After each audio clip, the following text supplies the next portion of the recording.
This is a beautiful poem written by Annie Dillard. She is a nature lover poet. Pilgrim at Tinker Creek gives an amazing feeling which reveals all the mysteries of nature. And here the poet herself writes an autobiographical event of nature, how nature made her feel so special. Pilgrim at Tinker Creek is an exciting meditation on nature and its season. It is actually an autobiographical experience. It's a personal narrative revealing the writer's exploration during one whole year on the foot of her neighborhood in Tinker Creek. Okay, let's begin with the chapter Pilgrim at Tinker Creek, written by Annie Dillard. As I've told you, she is a poet who loves nature very much, and her essays, most of her essays, are based on nature, and that made her a unique poet and made her famous in this world. Now, moving on to the chapter Pilgrim at Tinker Creek, which is an autobiographical writing of Annie Dillard. It's actually her personal experience, is an exciting meditation on nature and its season. And then it's a kind of exploration during one whole year where she sat on the foot of her neighborhood in Tinker Creek in Virginia. Tinker Creek is actually an imaginary place. No such place is there, but another place with same name, I guess it's Tintle Creek, yes, is there, but not Tinker Creek. Okay. So there she reveals a lot of mysteries of nature which she found it exciting and uneven found in this nature. She sees a water bug sucking the life out of a frog, the praying mantis laying eggs after deforming the male, and all such unseen mysteries of nature. And now, during a couple of summer days ago, there she was walking along the edge of an island.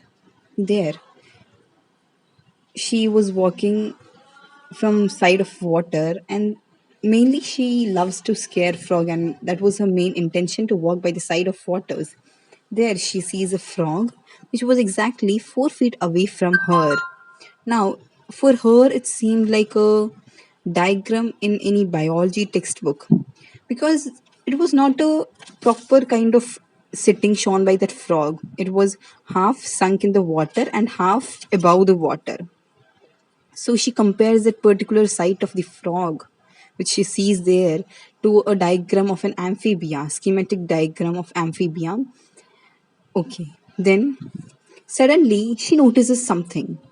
It got dull just because it was kind of sink. It began to show kind of sinking into the water.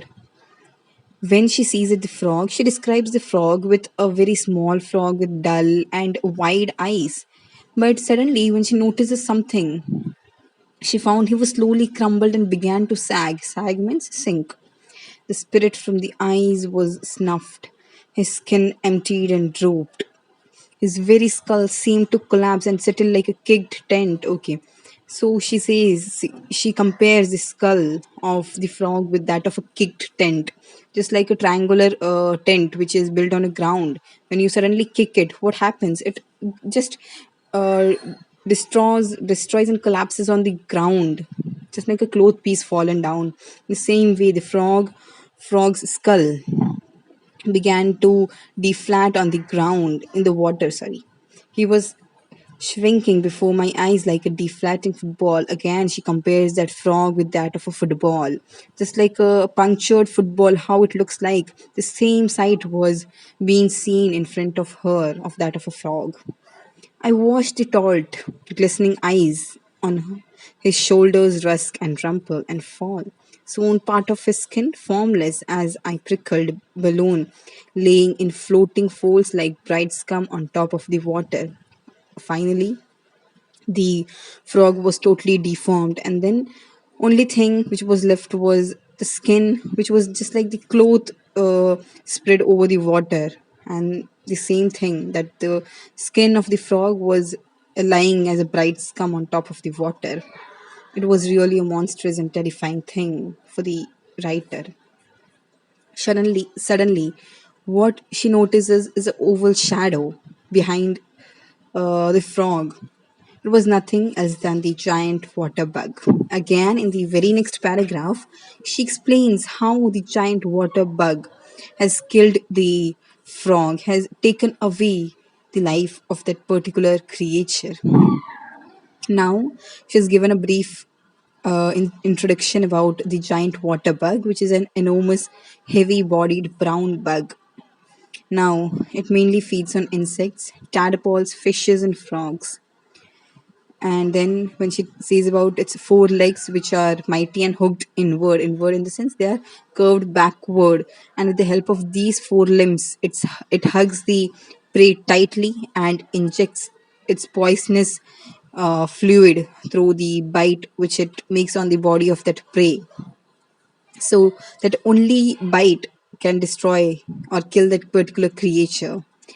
And with the help of that bite, it injects the poisons into the body of that frog, and then these poisons dissolve the victim's muscles, bones, and all the internal organs, so they could easily suck out this fluid out of the body, which is being reduced into a juice. This event is quite common in warm fresh water.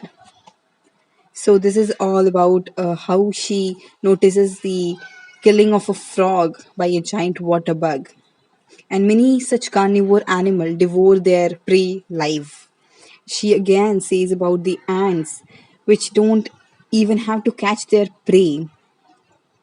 They just go into the featherless hatched birds and then go and bite them with tiny bite by bite. And then here the writer again reveals the mystery of nature. She says that in the Quran, Allah says that heaven and earth and all in between, thinnest though I made them in jest.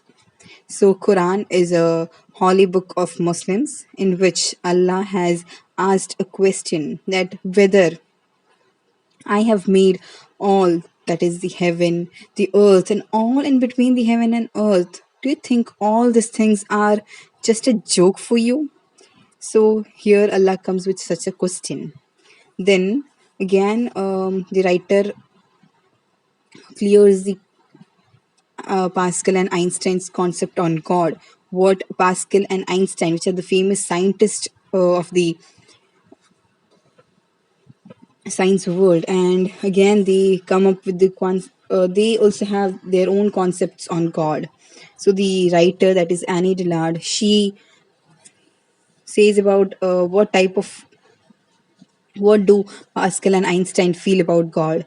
So in the very next paragraph, it's been written that Pascal, according to Pascal, God is Deus absconditus, which means hidden God. God is not seen everywhere, but such a supernatural power is available somewhere in this world, according to Pascal.